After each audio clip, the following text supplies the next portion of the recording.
এখানে আমি প্রথমে অল্প একটু তেল দিয়ে গরম করে তারপর এর মধ্যে আমি মাংসের বুটিগুলো দিয়ে দিলাম। আর এটা হচ্ছে একটি ব্রয়লার মুরগির ব্রেস্ট পিসের একটা ব্রেস্ট পিস আমি ছোট ছোট করে পিস করে নিয়েছি। এর মধ্যে হচ্ছে সয়া সস, চিলি ফ্লেক্স এবং গোলমরিচ গুঁড়ো এবং হচ্ছে আমি একটু আদা রসুন বাটা এগুলো দিয়ে ম্যারিনেট করে রেখেছিলাম। কিছুক্ষণ তেলের মধ্যে রান্না করে তারপর হচ্ছে এর মধ্যে আমি পেঁয়াজ কুচি এবং ক্যাপসিকাম কুচি দিয়ে দিয়েছিলাম। তারপর হচ্ছে একটু মরিচ গুঁড়ো আর হচ্ছে অরিগানো দিয়ে এখন ভালো করে নাড়াচাড়া করে তারপর আমি নামিয়ে ফেলবো। তবে নামানোর আগে আমি কিন্তু 1 টেবিল চামচের মতো টমেটো সস দিয়েছিলাম।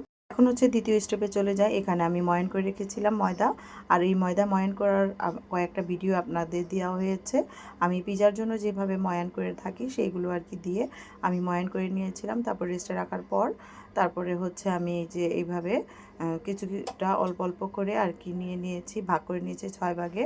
এখানে 2 কাপ ময়দা ছিল। তারপর মাঝখানে ওই যে মাংসের যেই পুরটা সেটা দিয়ে তারপর অল্প একটু মজরেলা চিজ দিয়ে তারপর হচ্ছে আমি একদম গোল গোল করে ভিতরে পুর ভরে বানের সাইজ করে নিলাম। আর এইভাবে করে বানগুলো কিন্তু কমপ্লিট হয়ে গেল আমার সবগুলো।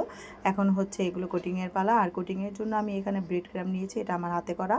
আর সাথে ময়দার এই যে ময়দার আর কি একটা লিকুইড করে নিয়েছি। সেই লিকুইডের ভিতরে আমি আগে ডুবিয়ে তারপর হচ্ছে এই যে এখানে ব্রেড ক্রাম্বের উপর আমি গড়িয়ে দিচ্ছি। তো দেখার সৌন্দর্যের জন্য আমি কিছুটা সাদা তিল দিয়ে দিয়েছি, যাতে করে এটা ভাজার পরে খুব সুন্দর দেখা যায়। যেটা দেখতেও সুন্দর সেটা কিন্তু খেতেও খুব বেশ মজা। তো এইভাবে করে আমি সবগুলো কোটিং করে নিয়েছি আমার বানগুলো।